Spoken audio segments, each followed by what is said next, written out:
परमेश्वराकडे कर्तेपण देऊन काळजी सोडून द्यावी। सर्व कर्तेपण परमेश्वराला देऊन आपण काळजी करण्याचं अगदी सोडून द्यावं आणि सदैव समाधानात आणि आनंदात राहावं। जे जे काही घडते आहे ते परमात्माच आपल्या हिताकरिता करतो आहे आणि आपल्याकडून ज्या क्रिया होतात त्या आपण करत नसून परमात्माच करीत आहे अशी प्रत्येक गोष्टीमध्ये आणि प्रत्येक क्रियेमध्ये जाणीव आणि भावना ठेवावी। अशी भावना ठेवायला कुठं बिघडतं, त्यात अवघड ते काय आहे? प्रयत्न अवश्य करावा आणि तो कसून करावा, पण तो परमात्मा सर्व करीत असून त्यात येणारे यश अगर अपयश हे सर्व आपल्या हितासाठीच आहे अशी ठाम भावना ठेवली पाहिजे। अशी ठाम भावना ठेवल्यावर काळजीला जागाच कुठे राहील?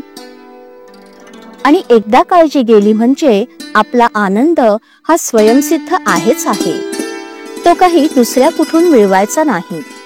आनंदाला ही काळजी झाकाळून टाकते।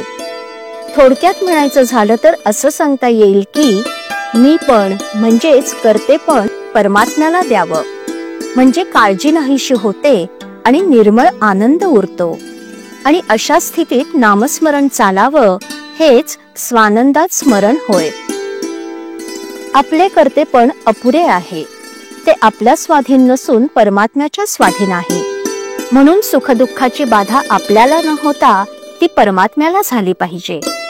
आपल्या सुखदुःखाचा नाश म्हणजेच आपल्या कर्तेपणाचा नाश, आणि आपल्या कर्तेपणाचा नाश म्हणजेच भगवंत करतो ही भावना होय।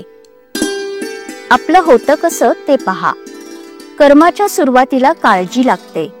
कर्म करत असताना काय होतंय कुणास ठाऊक म्हणून काळजी लागते, आणि कर्म झाल्यावर शेवटी अरे हेच का फळ मिळालं म्हणून काळजी लागते। याप्रमाणे काळजी करणाऱ्या मनुष्याला सुख समाधान केव्हाच मिळत नाही। काळजी ही वाळवीसारखी आहे, काही खात असताना तर ती दिसत नाही, पण कपडा किंवा पुस्तक खाल्ल्यावर मात्र ती दिसते। त्याचप्रमाणे काळजी आपली निष्ठा कमी करीत असते, त्या अवस्थेत ती दिसत नाही, परंतु नंतर मात्र ती दिसते। काळजी सोडायची म्हटली तर आजच सुटेल, नाहीतर ती केव्हाच सुटणार नाही। भारतीय युद्धात भगवंताने जिथे रथ नेऊन उभा करावा तिथे अर्जुनाने बाण मारावे। अर्जुनाने आपल्या रथाच्या दोऱ्या भगवंताच्या हाती दिल्या, त्याचप्रमाणे आपण आपल्या जीवनाच्या दोऱ्या भगवंताच्या हाती देऊया। अर्जुनाच्या जागी एखादं बाण मारणारं यंत्र जरी असतं तरी तेच काम झालं असतं। तसं आपण भगवंताचं यंत्र बनूया।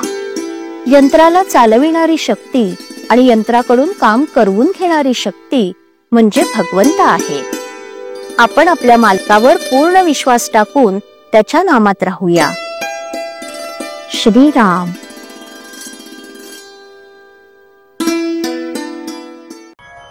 श्रीराम जय राम जय जय राम। श्रीराम जय राम जय जय राम। श्रीराम जय राम जय जय राम। श्रीराम जय राम जय जय राम। श्रीराम जय राम जय जय राम।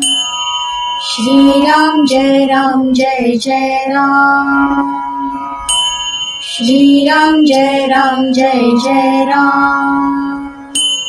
श्रीराम जय राम जय जय राम। श्रीराम जय राम जय जय राम।